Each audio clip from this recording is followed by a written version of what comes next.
10 miles of southbound I-25 came to a standstill last night after a crash near Orchard Road in Greenwood Village. Thanks for being here at 4. I'm Alexandra Lewis. And I'm Sam Shocker. Today we're learning 2 13-year-old boys were killed in the crash and 4 others were hurt. 9 News reporter Ria Jha joins us live now. And Ria, you spoke with a driver who was just feet away from the crash. Yeah, he was actually driving home from work, which I'm sure a lot of other people on the road at that time were. This stretch of I-25 between Orchard and Arapahoe exits is very busy, especially on the tail end of rush hour. It was just after 7 or just before 7 o'clock when this happened, and he said within a matter of seconds this all turned into chaos. The witness told me it all started when a car in front of him spun out of control and he and the driver behind him managed to slow down, but he says a cement truck barreling down the left lane did not. In his rear mirror, he watched the truck slam into that sedan, then whip sideways across I-25, setting off a chain of collisions. It was really scary to see that truck coming really fast down the road, and it didn't look like it was stopping for anybody. And by that time I was looking in my rearview mirror, and it was like some sort of tragic movie where there were multiple collisions and dust or smoke firing up. Now we know 2 13-year-old boys, one from Henderson and one from Commerce City, died as a result, with a total of 6 people taken to the hospital. We just learned from 27J Schools community that they were both 8th graders at Prairie View Middle School. In a statement today, the district said it was heartbroken and confirmed both students died from their injuries in the crash. Police confirmed today that both of those passengers, they were passengers, not drivers, and that the exact cause is still under investigation. Coming up at 5 p.m., I spoke with that witness about what he observed of that cement truck in the moments leading up to this crash. Reporting live in Greenwood Village, Ria Jha, 9 News. That is absolutely heartbreaking. Ria Jha, appreciate you. Thank you. Aurora Police say the 17-year-old that officers shot and killed last week was planning a mass shooting. Chief Todd Chamberlain just wrapped up a news conference where they walked through what happened September 18th, and they showed video. Police say the teen, Blaze Balmason, called 911 and told dispatchers he was planning to shoot up the Conoco gas station at Havana and Alameda. He also threatened to shoot officers. Police say when they got to the scene, they tried firing.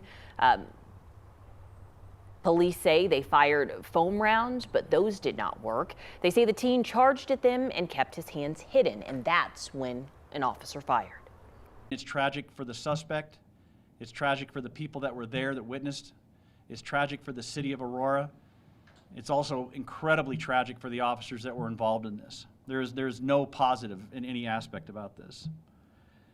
But it's important to understand again that this event was set into motion by the suspect and his own actions.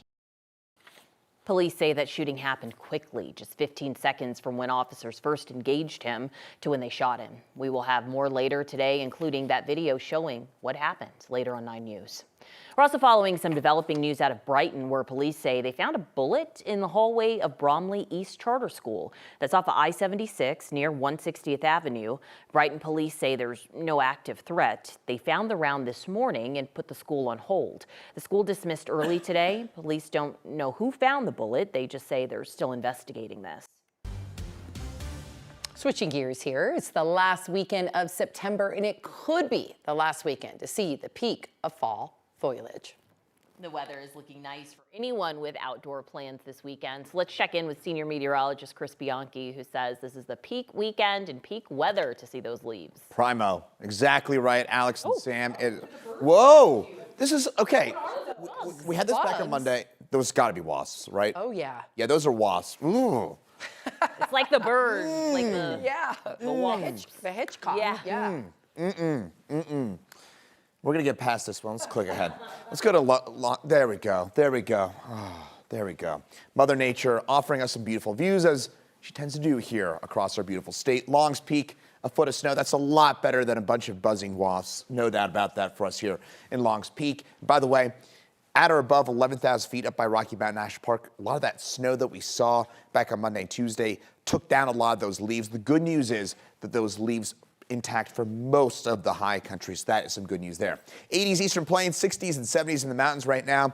Radar seeing a few showers in southwest Colorado, no big deal. Tonight we drop back to 50 for us here in Denver. And those overall weather headlines.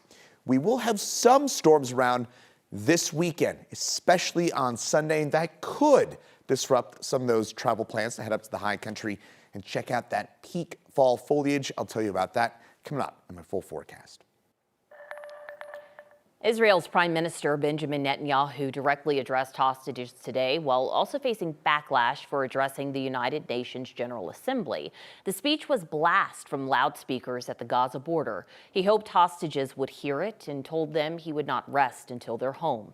Netanyahu sharply denounced Western countries on Friday for embracing Palestinian statehood.